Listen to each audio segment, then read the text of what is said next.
Far off, Aurora Monroe, known as Storm, watched the horizon. For her, the sky was more than just scenery. It was an extension of her emotional state. As a leader of the X-Men, Aurora was admired not just for her ability to control the weather, but for the calm and wisdom she brought to the group. The storm on the horizon wasn't just a sign of external battles, but also of internal ones.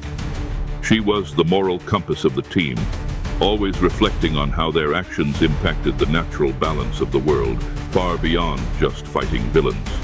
Meanwhile, Wolverine was testing his limits in the training room. Logan, with his adamantium claws extended, was known for his ferocity, but the real weight he carried was in his soul. His scars weren't just physical. Each one represented a life marked by pain and violence. Despite fighting alongside the X-Men, Logan was a loner at heart, someone who preferred to bear his burdens alone. But the team gave him something he couldn't ignore, a reason to keep going, something greater than his own pain. Rogue, on the other hand, lived her own battle. Walking through the halls of the mansion, her hands covered by gloves, she avoided any direct contact with others. Her power to absorb memories and abilities was seen by many as a blessing, but for her it was a curse. The voices of the people she had touched still echoed in her mind, especially that of Captain Marvel, whose powers now became a part of her. The pain of not being able to touch those she loved, like Gambit, isolated her emotionally. But despite the loneliness, Rogue was one of the fiercest fighters in the team, willing to protect those around her at any cost. Outside, Cyclops, the team's strategist, observed everything. Scott Summers, with his ruby quartz glasses, was the natural leader of the X-Men. He knew the responsibility of guiding the team weighed heavily on him, but the moral dilemmas of his decisions haunted him.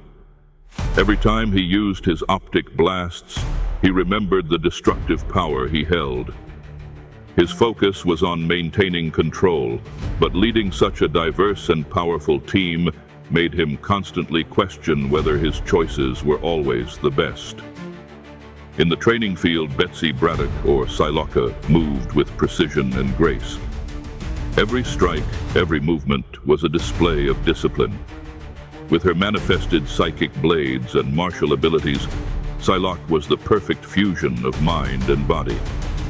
However, her true struggle was internal.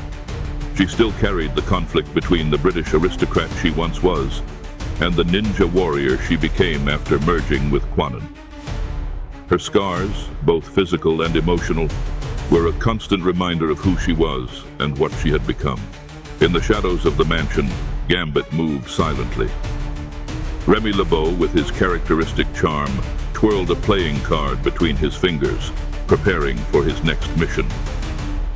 His past as a thief taught him to be cautious, but his loyalty to the X-Men was unquestionable. Even with the dangers always present, Gambit kept his spirit light, knowing that with each card thrown, there was more than just kinetic energy.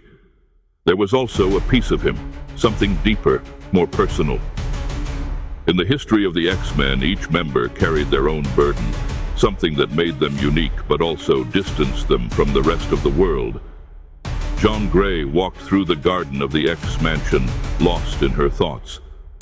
As one of the most powerful telepaths, also possessing telekinetic abilities, Jean knew that her power was unmatched. However, there was something deeper, something that haunted her: the Phoenix. This cosmic entity that resided within her waited silently for the moment to emerge. Jean knew that her power could either save or destroy the world, and that thought consumed her. She feared losing control, even when her friends saw greatness in her.